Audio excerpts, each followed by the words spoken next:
നമ്മുടെ സമ്പത്ത്, ധനം അത് മറ്റുള്ളവരുടെ കൈകളിൽ അകപ്പെട്ട് കഴിഞ്ഞാൽ അത് തിരിച്ചു കിട്ടാൻ വലിയ പ്രയാസമായിരിക്കും. ഗോൾഡ് ഉൾപ്പെടെയുള്ള വിലപിടിപ്പുള്ള പലതും മറ്റുള്ളവർ നാളെ തരാം, ഒരു മാസം കഴിഞ്ഞ് തരാം എന്നൊക്കെ പറഞ്ഞ് വാങ്ങിച്ചു കൊണ്ടുപോയിട്ട് വർഷങ്ങളായിട്ട് അത് തിരിച്ചു തരാതെ പ്രയാസപ്പെടുത്തിക്കൊണ്ടിരിക്കുന്നവരുണ്ട്. അതാരാണ് വാങ്ങിച്ചതെന്ന് നോക്കുമ്പോൾ അടുത്ത ബന്ധങ്ങളായിരിക്കും, രക്തബന്ധങ്ങളിലുള്ളവരായിരിക്കും, നമ്മുടെ ഉറ്റ സുഹൃത്തായിരിക്കും. ആ ഒരു കാരണത്തിൻ്റെ പേരിൽ ബന്ധം തന്നെ തകർന്നു പോയവരുണ്ട്, മിണ്ടാതിരിക്കുന്നവരുണ്ട്, അത് കാരണമായിട്ട് ശത്രുക്കളായി മാറിയവരുണ്ട്. ഇങ്ങനെയൊക്കെ നമ്മുടെ ജീവിതത്തിൽ പലപ്പോഴും അനുഭവങ്ങൾ ഉണ്ടായിട്ടുണ്ടാകും. മറ്റുള്ളവരുടെ കൈകളിൽ അകപ്പെട്ട സമ്പത്ത്, ധനം, ഗോൾഡ് ഉൾപ്പെടെയുള്ള വിഷയങ്ങളൊക്കെ മറ്റൊരുത്തൻ്റെ കയ്യിലകപ്പെട്ടത് വളരെ പെട്ടെന്ന് തിരിച്ചു ലഭിക്കാൻ, അത് നമുക്ക് വസൂലാക്കി എടുക്കാൻ സ്വമേധയാ അവരുടെ മനസ്സ് മാറിയിട്ട് ഇത് അന്യൻ്റെ ഹക്കാണ്, ഇത് എനിക്ക് തിരിച്ചു കൊടുക്കേണ്ടതുണ്ട്, അല്ലെങ്കിൽ എൻ്റെ ആഖിറത്തിനെ ബാധിക്കും എന്നവരുടെ ഹൃദയത്തിലേക്ക് തോന്നി അവർ സ്വമേധയാ തിരിച്ചു നമ്മിലേക്ക് കൊണ്ടുവരാനോ, അല്ലെങ്കിൽ അവർ നമുക്ക് മുമ്പിൽ കീഴ്പ്പെട്ട് കിട്ടിയിട്ട് നമുക്ക് അവരിൽ നിന്ന് വാങ്ങിക്കാൻ കഴിയാനൊക്കെ സാധിക്കുന്ന രൂപത്തിലേക്ക് എത്തിക്കാൻ കഴിയുന്ന അതിവിശിഷ്ടമായൊരു ഇസ്മുണ്ട്. പ്രത്യേകമായിട്ട് ഈ ഇസ്മ നാം ആ നീയത്തിൽ ചൊല്ലുമ്പോൾ വളരെ പെട്ടെന്ന് നമുക്ക് തിരിച്ചു ലഭിക്കാൻ കാരണമാകും.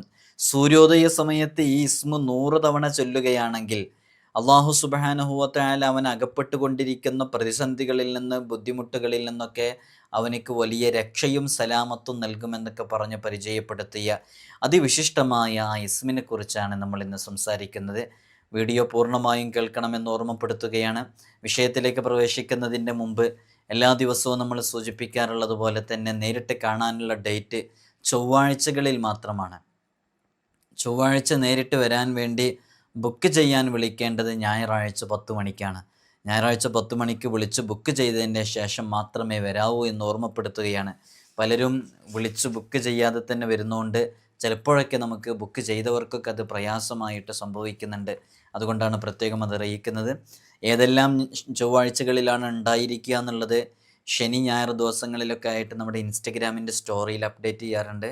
ലിങ്ക് ഡിസ്ക്രിപ്ഷനിൽ കൊടുത്തിട്ടുണ്ട്, നിങ്ങൾക്ക് അവിടെ നോക്കിയാൽ കാണാൻ സാധിക്കും. വാട്സപ്പ് സ്റ്റാറ്റസിൽ നമ്പർ സേവ് ചെയ്ത് വെച്ചവർക്ക് മാത്രമല്ലേ കാണാൻ സാധിക്കൂ, അതുകൊണ്ടാണ് അങ്ങനെ പ്രത്യേകം പറഞ്ഞത്. അള്ളാഹുവിൻ്റെ പരിശുദ്ധമായ അസ്മാ ഉൽ ഹുസ്ന അത്ഭുതങ്ങളുടെ കലവറയാണെന്ന് നമ്മൾ പലപ്പോഴും പറഞ്ഞിട്ടുണ്ട്. വലിയ അത്ഭുതങ്ങൾ അസ്മാ ഉൽ ഹുസ്നയിലെ ഓരോ ഇസ്മുകൾക്കും സൃഷ്ടിക്കാൻ സാധിക്കും. നമ്മൾ പലപ്പോഴും ഈ ഇസ്മിൻ്റെ ചില ഭാഗങ്ങളും ചില വിഷയങ്ങളൊക്കെ നമ്മൾ പറഞ്ഞു വെച്ചതാണ്. അസ്മാ ഉൽ ഹുസ്നയുമായി ബന്ധപ്പെട്ടുകൊണ്ടിരിക്കുന്നവർക്ക് ഏറെ സന്തോഷകരമായൊരു വിഷയമാണ് അതിൻ്റെ ഓരോ ഇസ്മുകളെക്കുറിച്ചും അതിൻ്റെ യൂസേജസ്, അതിൻ്റെ ഉപയോഗങ്ങളെക്കുറിച്ചും മനസ്സിലാക്കിയിട്ട് കൃത്യമായിട്ട് അത് ഉപയോഗിക്കാൻ സാധിക്കുക എന്നുള്ളത്. അസ്മാ ഉൽ ഹുസ്നയിലെ അൽ വാരിസ് എന്ന് പറയുന്ന ഇസ്മ വളരെ സവിശേഷമേറിയ ഒരു ഇസ്മാണ് അൽ വാരിസ് എന്ന് പറയുന്നത്. അനന്തരാവകാശം എടുക്കുന്നവൻ എന്നാണ് ഈ പദത്തിൻ്റെ കൃത്യമായ അർത്ഥം. നമ്മൾ ഈ ഇസ്മുകളെക്കുറിച്ചും അതിൻ്റെ പ്രയോഗങ്ങളെക്കുറിച്ചൊക്കെ പറയുമ്പോൾ അതിൻ്റെ ചെറിയ അർത്ഥങ്ങളും ആശയങ്ങളൊക്കെ പറയുന്നത് നമുക്ക് ആത്മാർത്ഥമായിട്ടത് ചെയ്യാനും കൂടുതൽ ഫലം ലഭിക്കാനും കാരണമാകും എന്നുള്ളത് കൊണ്ടാണ്. അനന്തരാവകാശം എടുക്കുന്നവൻ എന്നാണ് ഈ മഹത്തായ പദത്തിൻ്റെ അർത്ഥം. സകല രാജാക്കന്മാരും മണ്ണായാലും രാജാതിരാജനായ അള്ളാഹു മാത്രം ശേഷിക്കുന്നു. കാരണം അനശ്വരൻ അള്ളാഹു മാത്രമാണ്, മറ്റെല്ലാം അവനിലേക്ക് തന്നെ മടങ്ങും, പരിണാമമെല്ലാം അവനിലേക്കാണ്. സൃഷ്ടികളെല്ലാം നശിച്ച ശേഷം അള്ളാഹു ചോദിക്കും, ഇന്ന് അധികാരം ആർക്കാണുള്ളത്? അവൻ തന്നെ മറുപടി നൽകും, ഏകനും സകലരെയും അടക്കി ഭരിക്കുന്നവനുമായ അള്ളാഹുവിന് മാത്രമാണ് എന്ന്. അപ്പോൾ അള്ളാഹുവാണ് എല്ലാത്തിൻ്റെയും ഉടമസ്ഥർക്കാണല്ലോ അതിൻ്റെ അനന്തരാവകാശം എടുക്കാൻ കഴിയുന്നത്. അപ്പോൾ തങ്ങളാണ് ഉടമസ്ഥരും അധികാരികളും രാജാക്കന്മാരുമെന്നും പലരും ധരിക്കുന്നു. സമ്പത്തുണ്ടാകുമ്പോൾ, അധികാരങ്ങൾ വരുമ്പോൾ, ചെറിയ രൂപത്തിൽ പരിധി നിശ്ചയിക്കപ്പെട്ട അധികാരങ്ങൾ വരെ പലപ്പോഴും എത്തുമ്പോൾ ഞാനാണ് വലിയവൻ എന്ന ധാരണയിലേക്ക് എത്തുന്ന പലരുമുണ്ട്. യഥാർത്ഥ മറ നീങ്ങി വെളിപ്പെടുമ്പോൾ ഉടമസ്ഥതയും അധികാരവുമൊക്കെ അള്ളാഹുവിന് മാത്രമാണെന്ന് ബോധ്യപ്പെടുന്ന സമയമാണ് പരലോകത്തേക്ക് നാം എത്തുമ്പോൾ. ഓരോ ദൃഷ്ടാന്തങ്ങളും നാം നോക്കിക്കാണുമ്പോൾ എന്നെന്നും അവശേഷിക്കുന്ന സൽക്കർമ്മങ്ങൾ ചെയ്യാൻ ഈ നാമം നമുക്ക് പ്രേരണ നൽകുന്നു എന്നുള്ളതാണ്. അപ്പോൾ നമ്മൾ ഈ ഒരു ഇസ്മ നമ്മോട് ആവശ്യപ്പെടുന്നത്, ഈ ഇസ്മുമായി ബന്ധപ്പെട്ട് നമ്മൾ മനസ്സിലാക്കേണ്ടത് എന്നെന്നും ശേഷിക്കുന്ന, എന്നെന്നും അവശേഷിക്കുന്ന, എക്കാലത്തും ഉള്ളവനായ അള്ളാഹുവിന് വേണ്ടി ഇബാദത്ത് ചെയ്യുക, അവനാണ് പൂർണ്ണമായ അധികാരമുള്ളത്, അവനാണ് എല്ലാ വസ്തുക്കളുടെയും എല്ലാ വിഷയങ്ങളുടെയും എല്ലാ കാര്യങ്ങളുടെയും ഉടമസ്ഥാവകാശമുള്ളത് അവനാണ് എന്ന് മനസ്സിലാക്കി അള്ളാഹുവിൻ്റെ മുമ്പിൽ തഖ്വ ചെയ്ത് ജീവിക്കാൻ നാം ഓരോരുത്തരും ശ്രദ്ധിക്കുക. ഇനി നമ്മൾ ഇതിൻ്റെ പ്രയോഗങ്ങളിലേക്ക് വരികയാണ്. കൃത്യമായിട്ട് ഇതിൻ്റെ പ്രയോഗങ്ങൾ മനസ്സിലാക്കിയിട്ട് ചെയ്യാൻ വേണ്ടി ശ്രമിക്കുക. അസ്മാഉൽ ഹുസ്ന എന്നും ചൊല്ലുന്നവർക്ക് അസ്മാഉൽ ഹുസ്നയുമായിട്ടൊരു ബന്ധമുണ്ടാകും. ആ ബന്ധമുണ്ടായി കഴിയുമ്പോൾ വളരെ പെട്ടെന്ന് അവർ ചെയ്യുന്ന അമലുകളിൽ റിസൾട്ട് അവർക്ക് ലഭിച്ചു തുടങ്ങും. അസ്മാഉൽ ഹുസ്നയുടെ റിയാദ പൂർത്തിയാക്കി വീട്ടിയിട്ടാണ് എന്നും ചൊല്ലുന്നതെന്നുണ്ടെങ്കിൽ അവരൊരു പടിയും കൂടെ മുമ്പിലാണുള്ളത്.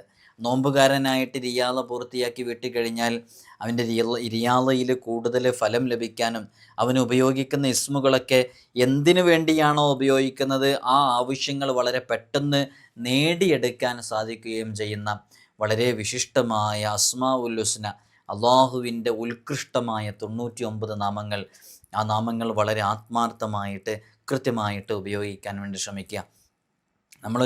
ഒരു കാര്യം ആഗ്രഹിക്കുന്നുവെങ്കിൽ ആ ആഗ്രഹിച്ച കാര്യം നേടിയെടുക്കാൻ വേണ്ടിയിട്ട് അസ്മാഉൽ ഹുസ്നയിലെ അൽ വാരിസ് എന്ന് പറയുന്ന ഇസ്മ നമുക്ക് ഉപയോഗിക്കാവുന്നതാണ്.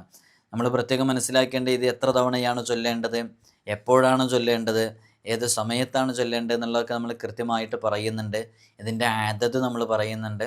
അതൊക്കെ നിങ്ങൾ മനസ്സിലാക്കണം. അപ്പോൾ ഏതെങ്കിലും ഒരു കാര്യം നേടിയെടുക്കണമെന്ന് ആഗ്രഹിച്ചുകൊണ്ട് യാ വാരിസു യാ അള്ളാ എന്ന് പറയുന്ന ഇസ്മ നമുക്ക് ചൊല്ലാവുന്നതാണ്, ചെയ്യാവുന്നതാണ്. അപ്പോൾ അത് വളരെ പെട്ടെന്ന് ഫലം ലഭിക്കാൻ കാരണമാകും. മറ്റൊരുത്തൻ്റെ കയ്യിലകപ്പെട്ടിട്ടുള്ള സമ്പത്ത്, പലരും പറയാറുണ്ട് ഉസ്താദ് എൻ്റെ 5 പവന് എൻ്റെ സഹോദരനാണ് കൊണ്ടുപോയത്, എൻ്റെ സഹോദരിയാണ് കൊണ്ടുപോയത്. ഇപ്പോൾ ചോദിക്കുമ്പോൾ അവരത് തരുന്നില്ല, അവരത് കാരണങ്ങൾ പറഞ്ഞ് പിന്തിപ്പിക്കുന്നു. അവർക്ക് വേറെയുള്ള ഒരുപാട് വിഷയങ്ങൾക്കൊക്കെ അവരുടെ കയ്യിൽ ആവശ്യത്തിന് സമ്പത്തും കാര്യങ്ങളൊക്കെ ഉണ്ട്. നമ്മുടെ അടുക്കലിൽ നിന്ന് നാളെ തരാം, അടുത്ത മാസം തരാം, അടുത്ത വർഷം തരാം, മോളെ കല്യാണമാകുമ്പോഴേക്ക് തരാമെന്നൊക്കെ പറഞ്ഞ് കൊണ്ടുപോയ പലതും തിരിച്ചു തരുന്നില്ല. അതൊക്കെ വിശ്വസ്തയോടുകൂടെ പുഞ്ചിരിയോടുകൂടെ നമ്മുടെ മുമ്പിൽ കേണപേക്ഷിച്ച് നിന്നപ്പോൾ കൊടുത്തതാണ്. എന്നിട്ടും അത് ചോദിക്കുന്ന സമയത്ത് അവർ റോങ്ങായി സംസാരിക്കുന്നു. നിൻ്റെ ഒരു ക്യാഷിൻ്റെ ഒരു വിഷയം, ഞാനതുകൊണ്ട് കുടുങ്ങിയെന്ന് പറഞ്ഞ് നമ്മൾ അസഭ്യം പറയുന്നു. ആ കാരണം കൊണ്ട് രക്തബന്ധങ്ങളിൽ പിറന്നവർ തന്നെ പരസ്പരം പിണങ്ങി നിൽക്കുന്നു, അകന്നു നിൽക്കുന്നു, ബന്ധം വഷളായിരിക്കുന്നു, അവർ തമ്മിൽ ശത്രുക്കളായി മാറിയിരിക്കുന്നു, അവരുടെ മക്കൾ പരസ്പരം മിണ്ടാതെയായിരിക്കുന്നു. ഇങ്ങനെയുള്ള എത്രയോ അനുഭവങ്ങളുണ്ട്. ഇവിടെയൊക്കെ ചിലപ്പോൾ നമ്മുടെ ഉറ്റ സുഹൃത്തായിരിക്കും, ചിലപ്പോൾ നമ്മുടെ രക്തബന്ധങ്ങളിലുള്ളവരായിരിക്കും, അല്ലെങ്കിൽ ആരെങ്കിലും ചതിച്ചു കൊണ്ടുപോയതോ വഞ്ചനയിൽ പെട്ടുകൊണ്ടുപോയതോ ഓൺലൈൻ ട്രേഡുകളിലും ഷെയർ മാർക്കറ്റുകളിലൊക്കെ അറിയാതെ ചതിയിൽ പെട്ടുപോയതൊക്കെ ഉണ്ടാവും. എങ്ങനെയാണെങ്കിലും അള്ളാഹു സുബ്ഹാനഹു വ തആല നമുക്ക് വളരെ പെട്ടെന്നത് തിരിച്ചു നമ്മുടെ കരങ്ങളിലേക്ക് എത്തിക്കാൻ കാരണമാക്കുന്ന ഒരു ഇസ്മാണിത്. നിങ്ങൾ വളരെ ആത്മാർത്ഥമായി ചെയ്യാം. മറ്റൊരുത്തൻ്റെ കയ്യിലകപ്പെട്ട ധനം തിരിച്ചു കിട്ടാൻ വഴി കാണാതിരിക്കുകയും ബന്ധുക്കളിൽ നിന്ന് പോലും രക്തബന്ധങ്ങളിൽ നിന്ന് പോലും വസൂലാക്കാൻ കഴിയാതെ വരികയോ ചെയ്യുമ്പോൾ ഈ നാമം ഇങ്ങനെ പതിവായി ചൊല്ലിക്കൊണ്ടിരിക്കുക, വളരെ ആത്മാർത്ഥമായി ചൊല്ലിക്കൊണ്ടിരിക്കുക. അതങ്ങനെ ചൊല്ലിക്കൊണ്ടിരിക്കുമ്പോൾ ഈ ഇസ്മുമായി ബന്ധപ്പെടുമ്പോൾ ആ ഇസ്മിൻ്റെ ഒരു മഹത്വം കൊണ്ട് വളരെ പെട്ടെന്ന് ആ വിഷയത്തിലേക്ക് നമുക്ക് പ്രവേശിക്കാനും അവരുടെ മനസ്സ് കീഴ്പ്പെട്ട് കിട്ടുക എന്നുള്ളതാണ് ഇതിലെ ഏറ്റവും പ്രധാനപ്പെട്ട വിഷയമല്ലേ. നമ്മളിപ്പോൾ നമ്മുടെ ആരെങ്കിലും ഒരു 1 lakh അല്ലെങ്കിൽ കുറച്ച് എമൗണ്ട് ക്യാഷ് വാങ്ങിച്ചുകൊണ്ട് പോയി അവരത് ചതിയിലകപ്പെട്ട് തരുന്നില്ല എന്ന് സങ്കല്പിക്കുക. അത് നമ്മളൊരു കേസ് ഫയൽ ചെയ്ത് സ്റ്റേഷനിൽ പോലീസ് സ്റ്റേഷനിലൊക്കെ പോകുകയാണെന്നുണ്ടെങ്കിൽ അതൊന്നെങ്കിലും ഒരു ചീറ്റിംഗ് കേസായിട്ടൊക്കെ ഫയൽ ചെയ്യും. അങ്ങനെ ഫയൽ ചെയ്ത് പിന്നെ ആ കേസിൻ്റെ പിന്നാലെ ഇങ്ങനെ പോകുമ്പോൾ അപ്പുറത്തെ ഭാഗത്തുള്ള ആൾ വരില്ല. അതങ്ങനെ നീണ്ടു പോവുക. പിന്നെ ഈ കേസ് കൊടുത്തതിൻ്റെ പേരിൽ പോലീസ് സ്റ്റേഷനിൽ കയറ്റിയതിൻ്റെ പേരിലൊക്കെ വീണ്ടും ഒന്നും കൂടെ ദേഷ്യം കൂടുകയും വൈരാഗ്യം വർദ്ധിക്കുകയൊക്കെ ചെയ്തിട്ട് അത് പിന്നെ കൂടുതൽ വഷളാകുന്നതും പലപ്പോഴും കാണാറുണ്ട്. അപ്പോൾ അങ്ങനെയൊക്കെ മൂവ് ആകുമ്പോഴും നമ്മൾ മുന്നോട്ട് പോകുമ്പോഴും ചിലപ്പോൾ അത് കിട്ടാനുള്ള വഴി കിട്ടലില്ല. പലപ്പോഴും ഇത്തരം ലീഗലായിട്ട് കേസുമായി ബന്ധപ്പെട്ട് നമുക്ക് ഇടപെടാനേ കഴിയില്ല. കാരണം ഒക്കെ നമ്മുടെ വേണ്ടപ്പെട്ടവരും ബന്ധപ്പെട്ടവരൊക്കെയാണ്. അപ്പോൾ അങ്ങനെ ഇടപെടാൻ പറ്റില്ല. അവിടെയാണ് സ്പിരിച്വൽ സൊല്യൂഷൻ, ആത്മീയമായ പരിഹാരങ്ങൾക്ക് വളരെയധികം ഫലം കണ്ടുകൊണ്ടിരിക്കുന്നത്. ആത്മീയമായ പരിഹാരം എന്ന് പറയുമ്പോൾ നമ്മൾ ഈ ഇസ്മ ഒരു പ്രധാനപ്പെട്ട വിഷയത്തിന് വേണ്ടി ചൊല്ലാൻ വേണ്ടി തീരുമാനിച്ച് ചൊല്ലുമ്പോൾ അതൊരു പ്രത്യേക നിർദ്ദേശത്തിന് വേണ്ടി നാം ചെയ്യുന്ന സമയത്ത് ആ ഇസ്മുമായി ബന്ധപ്പെട്ട് ഏൽപ്പിക്കപ്പെട്ട ഇസ്മിൻ്റെ ഖാദിമീങ്ങളായ മലക്കുകൾ, ആ മലക്കുകൾക്ക് കീഴിലുള്ള ഒരുപാട് അണികളുണ്ട്. അവർക്ക് കീഴിൽ പ്രത്യേകമായിട്ടുള്ള ആളുകളുണ്ട്. അവരൊക്കെ അതുമായി ബന്ധപ്പെട്ട് നമ്മൾ എന്തിനാണോ ചൊല്ലുന്നത് ആ ചൊല്ലുന്ന വിഷയത്തിന് വേണ്ടിയിട്ട് ഖിദ്മത്ത് ചെയ്യും എന്നുള്ളതാണ്. അപ്പോൾ ഈ പൂർണ്ണ വിശ്വാസത്തോടു കൂടിയാണ് നമ്മൾ ഇതിലേക്ക് ഇറങ്ങേണ്ടതും ചെയ്യേണ്ടതൊക്കെ. അങ്ങനെയാകുമ്പോൾ സ്വമേധയാ അവർ നമ്മിൽ നിന്ന് വാങ്ങിച്ചു പോയ ആ ക്യാഷ് ആണെങ്കിലും ഗോൾഡ് ആണെങ്കിലും ആ എന്താണെങ്കിലും തിരിച്ചു തരാനുള്ള മനസ്സ് കാണിക്കുന്നതാണ്.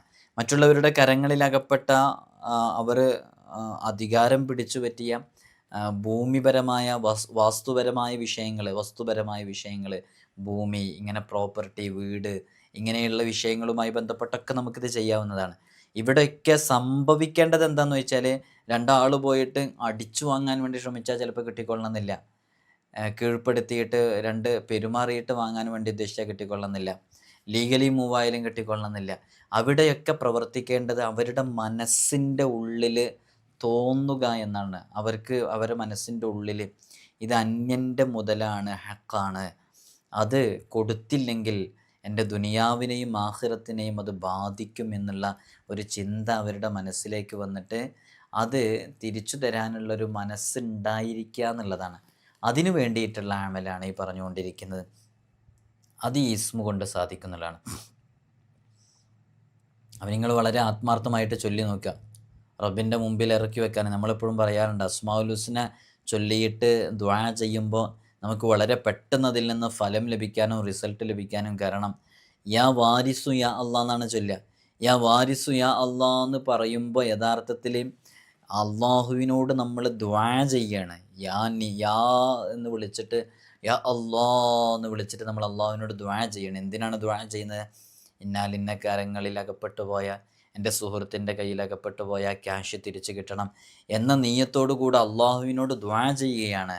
അതുകൊണ്ട് തന്നെ വളരെ പെട്ടെന്ന് അത് തിരിച്ചു കിട്ടാനുള്ള വഴികൾ തുറന്നു കിട്ടാൻ അത് കാരണമാകുമെന്നുള്ളതാണ്. അള്ളാഹു നമുക്ക് തൗഫീഖ് നൽകി അനുഗ്രഹിക്കുമാറാകട്ടെ. ആരുടെ കരങ്ങളിലാണോ നമ്മുടെ സമ്പത്ത്, നമ്മുടെ ഗോൾഡ്, നമ്മുടെ ഭൂമി, നമ്മുടെ വീട്, ഇങ്ങനെ തുടങ്ങിയിട്ടുള്ള നമ്മുടെ കാര്യങ്ങളൊക്കെ, നമ്മുടെ ഉടമസ്ഥതയിലുള്ളതൊക്കെ അകപ്പെട്ടിട്ടുള്ളത്, അത് അവരുടെ മനസ്സ് മാറിയിട്ട് എത്രയും പെട്ടെന്ന് നമ്മിലേക്ക് തിരിച്ചു തരാനുള്ള ആ വലിയ മനസ്സ് അവരുടെ ഹൃദയത്തിലേക്ക് അള്ളാഹു ഇട്ടുകൊടുത്താൽ നമുക്ക് വലിയ വിജയം കിട്ടും. അള്ളാഹു അങ്ങനെ ഇട്ടുകൊടുക്കട്ടെ. അപ്പോൾ ഇത് പതിവായി ചൊല്ലുക. അങ്ങനെ ചൊല്ലിക്കഴിഞ്ഞാൽ സ്വമേധയാ എതിർകക്ഷികൾ ആ വസ്തുക്കൾ നമ്മുടെ മുമ്പിൽ കൊണ്ടുത്തരും. അത് ക്യാഷ് ആണെങ്കിലും ഗോൾഡ് ആണെങ്കിലും ഒക്കെ കൊണ്ടുത്തരും. അല്ല എന്നുണ്ടെങ്കിൽ അവരെ കീഴടക്കി ആ കാര്യം നമുക്ക് നേടിയെടുക്കാൻ സാധിക്കും എന്നുള്ളതാണ്. ഇൻഷാ അല്ലാഹ് ചെയ്തു നോക്കാം. സൂര്യോദയ സമയത്ത് ഈ ഇസ്മ 100 തവണ ചൊല്ലുകയാണെങ്കിൽ എല്ലാവിധ പ്രയാസങ്ങളിൽ നിന്നും അവന് മോചനം ലഭിക്കുമെന്നുള്ളതാണ്. 100 തവണയാണ് ചൊല്ലേണ്ടത്. സൂര്യോദയ സമയത്താണ് ചൊല്ലേണ്ടത്. വളരെ ആത്മാർത്ഥമായിട്ട് ചൊല്ലുക. അള്ളാഹു സുബ്ഹാനഹു വ തആല അവൻ്റെ ദോഷങ്ങൾ പൊറുക്കപ്പെടാനും ഉന്നതമായ സ്ഥാനങ്ങളിലെത്താനും സാധിക്കുമെന്നുള്ളതാണ്. ഇത് ഒരു ഉടമസ്ഥതയുടെ മേലിലൊക്കെ അറിയിക്കുന്ന ഒരു ഇസ്മായതുകൊണ്ട് തന്നെ ഇതിൻ്റെ ആശയതലങ്ങളിലേക്കും അർത്ഥതലങ്ങളിലേക്കൊക്കെ പ്രവേശിക്കുമ്പോൾ ഒരുപാട് അടിയൊഴുക്കുകളിലേക്ക് എത്തുമ്പോൾ നമുക്ക് കൃത്യമായിട്ട് ഇതിൻ്റെ ആ ഒരു എഫക്റ്റ് നമുക്ക് മനസ്സിലാക്കാൻ പറ്റും. അപ്പോൾ ഉടമസ്ഥതാവകാശം, അനന്തരാവകാശം എടുക്കുന്നവൻ, അപ്പോൾ ഓരോ കാര്യങ്ങളിലും നമുക്ക് ഉടമസ്ഥാവകാശം ഉണ്ടാവണമെങ്കിൽ, അനന്തരാവകാശം എടുക്കുന്നവനാകണമെങ്കിൽ ആ രൂപത്തിലേക്ക് നമ്മൾ ഉയരണം. അപ്പോൾ ആ രൂപത്തിലേക്ക് ഉയരണമെങ്കിൽ ആ രൂപത്തിൽ അർത്ഥതലങ്ങളുള്ള, ആശയവ്യാപ്തിയുള്ള ഈ ഇസ്മ വളരെ ആത്മാർത്ഥമായിട്ട് ചൊല്ലിയാൽ മതി എന്നുള്ളതാണല്ലോ. അള്ളാഹു നമുക്ക് തൗഫീഖ് നൽകി അനുഗ്രഹിക്കുമാറാകട്ടെ. ഉന്നത പദവികളും സ്ഥാനമാനങ്ങളും നേടാൻ ഈ ഇസ്മ ഒരാൾ കൂടുതൽ ചൊല്ലുന്നത് ഫലപ്രദമാണെന്ന് മഹാന്മാർ പഠിപ്പിക്കുന്നുണ്ട്. മഹാനരായ ഷെയ്ഖ് അബ്ദുല്ലാഹിൽ കാഫി റളിയല്ലാഹു അൻഹു പറയുന്നുണ്ട്, ഒരാൾ ഈ ഇസ്മ ഉരുവിടലിനെങ്ങനെ പതിവാക്കിക്കൊണ്ടിരുന്നാൽ അങ്ങനെ അയാൾക്കൊരു നല്ലൊരു പ്രത്യേകമായ അവസ്ഥ അവനിലേക്ക് സംജാതമാകുമെന്നുള്ളതാണ്. ഇതിങ്ങനെ പതിവാക്കിക്കൊണ്ടിരിക്കുമ്പോൾ അങ്ങനെ സംജാതമായി കഴിഞ്ഞാൽ അവൻ ആ കുടുംബത്തിൻ്റെ അത്താണിയാകാൻ പറ്റുന്ന രൂപത്തിലുള്ള ഉയർച്ചയിലേക്കെത്തും. എല്ലാവരാലും ആദരിക്കപ്പെടുന്ന രൂപത്തിലേക്ക്, ആരാലും അവഗണിക്കപ്പെടാത്ത രൂപത്തിലേക്ക് ആ കുടുംബത്തിലെ സമ്പത്തും സമൃദ്ധിയും ഐശ്വര്യവും ബറക്കത്തും ഇവന് കാരണമായിട്ട് എത്തിച്ചേരാനുള്ള ഒരു അവസ്ഥയിലേക്ക് അവൻ എത്തിച്ചേരുമെന്നുള്ളതാണ്. അതൊക്കെ നമ്മളെല്ലാവരും ആഗ്രഹിക്കുന്നതാണ്. നമ്മുടെ കുടുംബത്തിലെ അശരണരായ, നിരാലംബരായി ഒരു നിലക്കും ജീവിതത്തിൻ്റെ രണ്ടറ്റം കൂട്ടിമുട്ടിക്കാൻ പ്രയാസപ്പെട്ടുകൊണ്ടിരിക്കുന്ന, പെടാപാടുപെട്ടുകൊണ്ടിരിക്കുന്ന നമ്മുടെ കുടുംബങ്ങളിലെ, നമ്മുടെ ബന്ധുക്കളിലേക്ക് ഒരുപാട് ആളുകളുണ്ട്.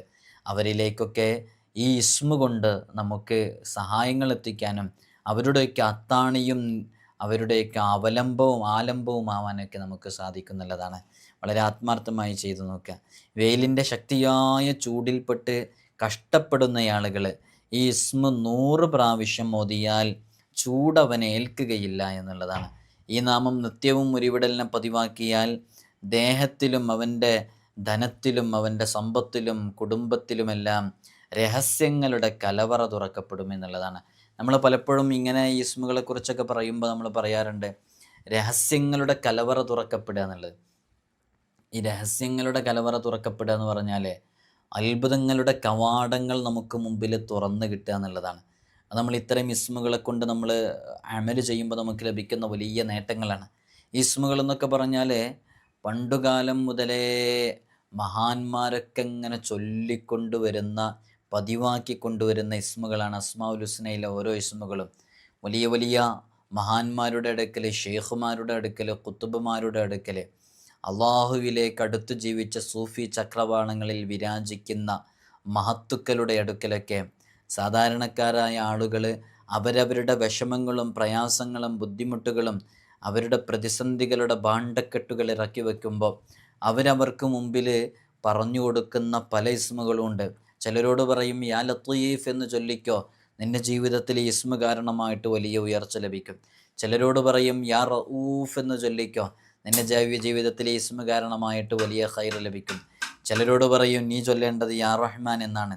അതൊരു ഷെയ്ഖിന് അല്ലെങ്കിൽ ഇതുമായി ബന്ധപ്പെട്ട വിഷയങ്ങൾ അറിയുന്ന ഒരാൾക്ക് അവരുടെ മുമ്പിൽ ഒരാൾ വന്ന് പെട്ടുകഴിഞ്ഞാൽ അവരനുഭവിക്കുന്ന മുഴുവൻ വിഷയങ്ങളും ഒരൊറ്റ നോട്ടത്തിലൂടെയോ ഒരൊറ്റ സംസാരത്തിലൂടെ അവരുടെ ബോഡി ലാംഗ്വേജിൽ നിന്നോ കൃത്യമായി അനലൈസ് ചെയ്ത് മനസ്സിലാക്കാൻ സാധിക്കുമെന്നുള്ളതാണ്. ശരിക്കൊരു സ്കാൻ ചെയ്ത് അവരെ കൃത്യമായി മനസ്സിലാക്കിയിട്ട് അവർക്ക് ആപ്റ്റായിട്ടുള്ള, അവർക്ക് യോജിച്ചിട്ടുള്ള ഇസ്മ ഈ ഇസ്മാണെന്ന് മനസ്സിലാക്കിയിട്ട് ഷെയ്ഖുമാർ ഒരു ഇസ്മങ്ങ് കൊടുക്കുമ്പോൾ ആ ഇസ്മങ്ങ് മുറുകെ പിടിച്ച് അവർ ജീവിക്കുമ്പോൾ വലിയ ബറക്കത്ത് അവരുടെ ജീവിതത്തിൽ കാണാൻ സാധിക്കും. അങ്ങനെ പലർക്കും അത്ഭുതങ്ങൾ സംഭവിച്ചിട്ടുണ്ട്. നമ്മളും അതുപോലെ ഓരോ ഇസ്മുകളുമായി ബന്ധപ്പെട്ടുകൊണ്ടേയിരിക്കുക. നമ്മുടെ ജീവിതത്തിലും അള്ളാഹു രഹസ്യങ്ങളുടെ, അത്ഭുതങ്ങളുടെ കാവലിൻ്റെയൊക്കെ കവാടങ്ങൾ അള്ളാഹു തുറന്നു തരുന്നുള്ളതാണ്. ഇതിങ്ങനെ സ്ഥിരമായി ചൊല്ലിക്കഴിഞ്ഞാൽ രഹസ്യങ്ങളുടെയും അത്ഭുതങ്ങളുടെയും കലവറ അവൻക്ക് മുമ്പിൽ തുറക്കപ്പെടും. അള്ളാഹുവിൻ്റെ സഹായം അവനെപ്പോഴും ഉണ്ടായിക്കൊണ്ടേയിരിക്കും. അവൻ വിചാരിക്കാത്ത കാര്യങ്ങൾ വിചാരിക്കാത്ത രൂപത്തിലൂടെ, പ്രതീക്ഷിക്കാത്ത വഴികളിലൂടെ, ഒരിക്കലും നടക്കില്ലെന്ന് കരുതിയ കാര്യങ്ങളും വളരെ പെട്ടെന്ന് പൂർത്തീകരിച്ച് നടന്നു കിട്ടാനൊക്കെ അത് കാരണമാകുമെന്ന് സ്വാലിഹീങ്ങൾ നമ്മെ പഠിപ്പിക്കുന്നുണ്ട്. ഇത് അബ്ദാലുകളുടെ ദിക്റാണ് എന്ന്, ഔലിയാക്കളുടെ ലോകത്തുള്ള അബ്ദാലുകളുടെ ദിക്റാണ് എന്ന് മഹാന്മാർ പറയുന്നുണ്ട്. ഇവിടെ പ്രത്യേകം മനസ്സിലാക്കേണ്ടത് അവരൊക്കെ ഓരോ രാവിലും പകലിലൊക്കെ ഇത് 10,000 തവണ വീതം ചൊല്ലാറുണ്ടായിരുന്നു.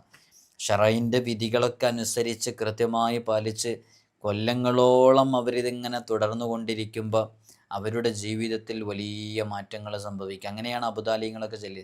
നമ്മളീ കാണുന്ന പോലെ നമുക്കിപ്പോൾ നിസ്കാരത്തിൻ്റെ ശേഷം തന്നെ ഒരു 33 തവണ സുബ്ഹാനല്ലാഹ്, അൽഹംദുലില്ലാഹ്, അല്ലാഹു അക്ബർ എന്നീ പറയുന്ന ദിക്റുകളൊക്കെ ചൊല്ലാൻ തന്നെ നമ്മളെ സംബന്ധിച്ചിടത്തോളം നമുക്ക് വലിയ പ്രയാസമാണല്ലേ.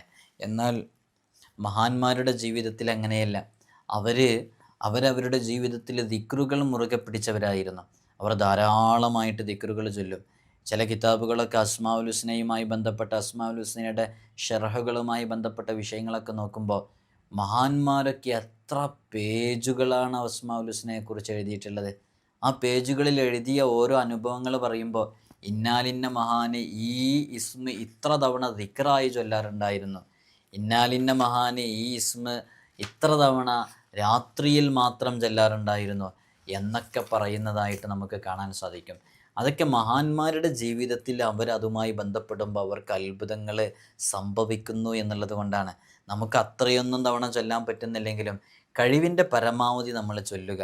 അപ്പോൾ നമുക്ക് വലിയ മാറ്റങ്ങൾ ഉണ്ടാകാൻ സാധിക്കുമെന്നുള്ളതാണ്. ഇതിൻ്റെയൊക്കെ വ്യത്യസ്തമായ രൂപങ്ങളുണ്ട്. ഇങ്ങനെ വല്ലാതെ ചൊല്ലുമ്പോൾ അവരുടെ ജീവിതത്തിൽ അമാനുഷികമായ പല കഴിവുകളും അവർക്ക് നേടിയെടുക്കാൻ പറ്റും. അവർക്ക് പിന്നെ സിംഹങ്ങൾ, അങ്ങനെയുള്ള അവർ കാട്ടിലൂടെ സഞ്ചരിക്കുമ്പോൾ സിംഹങ്ങൾ അവർക്ക് കാവൽ നിൽക്കും. അങ്ങനെ നിങ്ങൾ അങ്ങനത്തെ മഹാന്മാരുടെ ചരിത്രങ്ങളൊക്കെ കേട്ടിട്ടില്ലേ? അവർ നിസ്കരിക്കുമ്പോൾ ഒരു പറ്റം ഹിംസ്ര ജന്തുക്കൾ, മനുഷ്യരെ കണ്ടാൽ പിടിച്ചു തിന്നുന്ന ഹിംസ്ര ജന്തുക്കളൊക്കെ പല മഹാന്മാർക്കും കാവൽ നിന്ന ചരിത്രം കേട്ടിട്ടില്ലേ?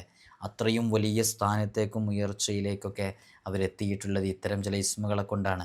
അവർ കഠിനമായ റിയാദയിലങ്ങ് പൂർത്തീകരിച്ച് നിന്നപ്പോൾ, നോമ്പിലായി അങ്ങനെ കഴിഞ്ഞപ്പോൾ, അള്ളാ എന്ന ചിന്തയിലായപ്പോൾ, അവർ അള്ളാഹുവിൽ ലയിച്ചപ്പോൾ, അവരങ്ങനെ അവരുടെ മുമ്പിൽ ഒരു വലിയ ഒരു അമാനുഷികമായ കഴിവുകളൊക്കെ അവർക്ക് ലഭിക്കാൻ കാരണമായി എന്നുള്ളതാണ്. ഇതിൻ്റെ അതത് വളരെ കൃത്യമായി മനസ്സിലാക്കണം. നമ്മൾ പറഞ്ഞ ഇസ്മ വാരിസ് എന്ന് പറയുന്ന ഇസ്മാണ്. വാരിസിലെ വാവ് എത്രയാണെന്ന് നമുക്കറിയാം. നമ്മൾ പലപ്പോഴും വാരിസിലെ വാവിനെക്കുറിച്ച്, വധൂദിലെ വാവിനെക്കുറിച്ചൊക്കെ നമ്മൾ ചർച്ച ചെയ്താണ്. വാരിസിലെ വാവ് 6 അതിനൊരു ടെക്നിക്ക് ഉണ്ടായിരുന്നു. അറിയാവുന്നവരൊന്ന് എഴുതി അറിയിക്കുക. ഞാൻ എപ്പോഴും പറയാറുണ്ട് ആ ടെക്നിക്ക്. പിന്നെ വാരിസ് എന്ന് പറയുമ്പോൾ അലിഫ് 1, അപ്പോൾ 6 1 7 പിന്നെ റോ അത് 200, അപ്പോൾ 207. പിന്നെ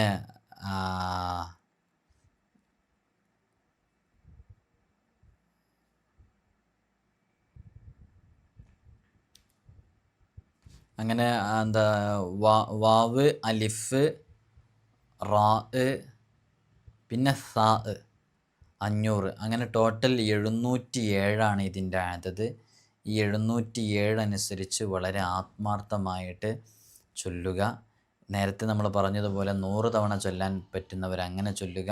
നമ്മുടെ ജീവിതത്തിൽ നാം ശ്രദ്ധിക്കേണ്ടുന്ന എല്ലാ കാര്യങ്ങളും ശ്രദ്ധിച്ച്, നമ്മൾ ചിലപ്പോൾ ഈസ്മ മാത്രം ചൊല്ലേണ്ട കാര്യമില്ല, നിർബന്ധമായും നമ്മൾ പാലിക്കേണ്ട കാര്യങ്ങൾ, ഒരിക്കലും നമ്മൾ അവഗണിക്കേണ്ടാത്ത പല വിഷയങ്ങളുണ്ട്.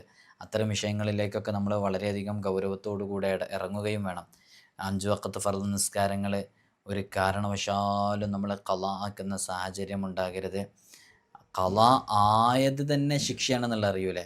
ചിലരൊക്കെ പറയാറുണ്ട്. ഇന്നാളിപ്പോൾ ഒരാളോട് വന്ന സമയത്ത് ചോദിച്ചു, നിങ്ങൾ അങ്ങനെയാണ് ജോലി ചെയ്യുന്നത്, സ്ട്രിക്റ്റ്ലി ചെയ്യുന്നൊരു ജോലിയാണ്, മനസ്സിനൊരു സമാധാനമില്ല, ഒരു സന്തോഷമില്ല. അയാൾ വന്ന് പറഞ്ഞു തന്നെ, ഉസ്താദ് എനിക്ക് അത്യാവശ്യം സാലറി ഒക്കെ കിട്ടുന്നുണ്ട്, ഞാനത് അടിച്ചു പൊളിച്ച് ജീവിക്കുന്നുണ്ട്, പലപ്പോഴും എൻ്റെ നാട്ടിലുള്ള പള്ളിയിലേക്കും ചിലപ്പോൾ ഞാൻ എന്തെങ്കിലും കൊടുക്കും, അതേപോലെ തന്നെ ഉസ്താദിനെ പോലെയുള്ളവർക്കും ചിലപ്പോൾ പലർക്കും ഞാൻ കൊടുക്കാറുണ്ട്, എനിക്ക് നല്ല സാലറി ഉണ്ട്, അള്ളാഹു എനിക്ക് സമ്പത്ത് നല്ലോണം നൽകിയിട്ടുണ്ട്.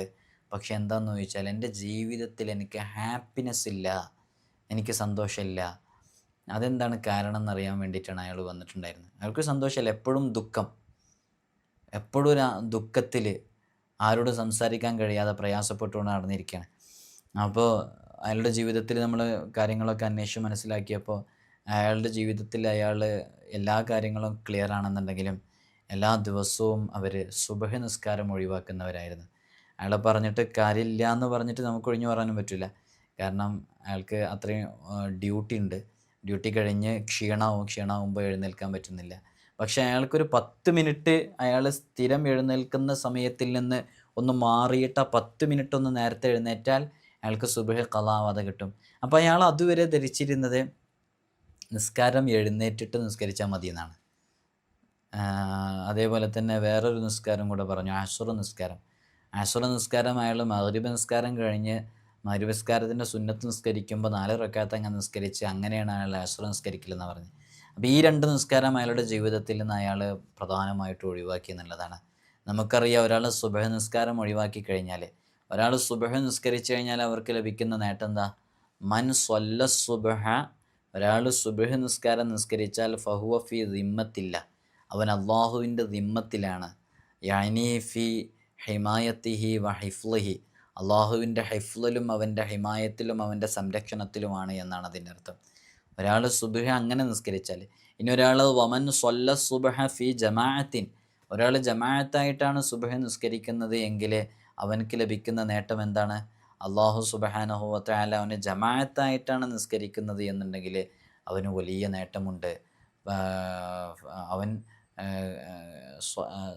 രാത്രി മുഴുവനും നിന്ന് നിസ്കരിക്കുന്നതിൻ്റെ പ്രതിഫലമാണ് അവനക്ക് ലഭിക്കുക, ഒരാൾ സുബഹ് ജമാഅത്തായിട്ട് നിസ്കരിച്ചാൽ. അപ്പോൾ ഒരാൾ സുബഹ് നിസ്കരിച്ചാൽ അള്ളാഹുവിൻ്റെ ദിമ്മത്തിലാണ്, ജമാഅത്തായിട്ട് നിസ്കരിക്കുകയാണെങ്കിലോ രാത്രി മുഴുവനും നിന്ന് നിസ്കരിച്ച പ്രതിഫലം അവന് ലഭിക്കും. ഇതിനെ വിശദീകരിച്ച് മഹാന്മാർ പറയുന്നുണ്ട്, ഈ സുബ്ഹ് നിസ്കാരം എന്ന് പറയുന്നത്, സുബ്ഹിൻ്റെ ജമാഅത്ത് എന്ന് പറയുന്നത് അത് ഒരു ഭാരമായ വിഷയമാണ്. സുബ്ഹ് നിസ്കാരം ജമാഅത്തൊക്കെ ഒരു ഭാരമായ വിഷയമാണ്. ലിഅന്നഹു അസ്ഖലു അസ്ഖലുൽ മുനാഫിഖീങ്ങൾക്കതൊരു ഭാരമായ വിഷയമാണ്. അപ്പോൾ അത് കൃത്യമായിട്ട് നിർവഹിക്കാൻ കഴിയാത്തത്, അത് കൃത്യമായിട്ട് നിസ്കരിക്കാൻ കഴിയാത്തതൊക്കെ ഒരു നിഫാഖിൻ്റെ, മുനാഫിഖീങ്ങളുടെ ഒരു അടയാളമായിട്ടാണ് പറയുന്നത്. മാത്രമല്ല അത് കൃത്യമായി നിർവഹിച്ചു പോരുന്നവരെക്കുറിച്ച് പറയുന്നുണ്ട്. അത് നിലനിർത്തി പോകുന്നവരാകുന്നത് ദലീലുൻ അലാ ഖുവ്വത്തിൽ ഈമാൻ, അവർക്ക് ശക്തമായ ഈമാനുണ്ട്, അല്ലെങ്കിൽ ഈമാനിൻ്റെ കണികകൾ അവരുടെ ഹൃദയത്തിലുണ്ട് എന്നുള്ളതിൻ്റെ ലക്ഷണമാണ് അതെന്നൊക്കെ പറയുന്നുണ്ട്. അപ്പോൾ ഒരാൾ സുബ്ഹ് നിസ്കരിച്ചിട്ടില്ലെങ്കിൽ അവൻ്റെ ജീവിതത്തിൽ നിന്ന് ബറക്കത്ത് ഊരപ്പെടും എന്നുള്ളതാണ്. അപ്പോൾ ഈ ബറക്കത്ത് ഊരപ്പെട്ട് കഴിഞ്ഞാൽ പിന്നെ ഒന്നും അവൻ്റെ ജീവിതത്തിൽ ഉണ്ടാവില്ല. അതുകൊണ്ട് വളരെയധികം ശ്രദ്ധിച്ച് ഗൗരവത്തോടുകൂടെ അള്ളാഹു ഇഷ്ടപ്പെടുന്ന, പൊരുത്തപ്പെടുന്ന രൂപത്തിൽ നമ്മുടെ ജീവിതത്തെ ക്രമപ്പെടുത്തി നല്ല രൂപത്തിൽ ജീവിക്കാനുള്ള തൗഫീഖ് റബ്ബ് സുബ്ഹാനഹു വ തആല നമുക്കും നമ്മോട് ബന്ധപ്പെട്ട സകല ആളുകൾക്കും നൽകി അനുഗ്രഹിക്കുമാറാകട്ടെ എന്ന് വളരെ ആത്മാർത്ഥമായി ദുആ ചെയ്യുകയാണ്. നമ്മുടെ ക്യാഷ് സമ്പത്തൊക്കെ ആരുടെയെങ്കിലും കരങ്ങളിലകപ്പെട്ടിട്ടുണ്ടെങ്കിൽ അത് വളരെ പെട്ടെന്ന് തിരിച്ചു ലഭിക്കാനും തിരിച്ചു തരാനുള്ള മനസ്സ് അവരുടെ ഹൃദയങ്ങളിലേക്ക് വരാനും ഉള്ള ദുആ അത് ഈ ഒരു ഇസ്മിലൂടെ നടക്കുന്നത് കൊണ്ട് വളരെ ആത്മാർത്ഥമായിട്ട് നല്ല നെയ്യത്തോടു കൂടെ ചൊല്ലിയാൽ, നമ്മൾ കഷ്ടപ്പെട്ടുകൊണ്ടിരിക്കുന്ന സമയത്ത് നമുക്ക് അത്തരം ക്യാഷുകൾ കിട്ടിയാൽ ഒരുപാട് കാര്യങ്ങൾ നടന്നു കിട്ടും. ആ നടന്നു കിട്ടാനുള്ള കാരണങ്ങൾക്കൊക്കെ വഴി തുറക്കാൻ കാരണമാകുമല്ലോ. നമ്മുടെ നൂറെ മദീനയുടെ മജ്ലിസിൽ എല്ലാ ദിവസവും രാത്രിയും രാവിലെയൊക്കെ അസ്മാഉൽ ഹുസ്ന നമ്മൾ ചൊല്ലുന്നുണ്ട്. നിങ്ങളൊക്കെ വളരെ ആത്മാർത്ഥമായിട്ട് മജ്ലിസിൽ പങ്കെടുത്ത് അസ്മാഉൽ ഹുസ്ന ചൊല്ലിക്കഴിഞ്ഞാൽ അതിൽ യാ വാരിസു എന്ന് പറയുന്ന ഇസ്മുണ്ട്. അസ്മാഉൽ ഹുസ്ന മുഴുവനായും ചൊല്ലുന്നതിൻ്റെ മുമ്പ് നിയ്യത്ത് വെച്ചിട്ടൊക്കെ ചൊല്ലിക്കഴിഞ്ഞാൽ കൂടുതൽ ഫലം ലഭിക്കും. അള്ളാഹു തൗഫീഖ് നൽകട്ടെ. എല്ലാവരും ദുആ ചെയ്യണമെന്ന വസിയ്യത്തോടെ അസ്സലാമു അലൈക്കും വറഹ്മത്തുള്ളാഹി വബറകാതുഹു.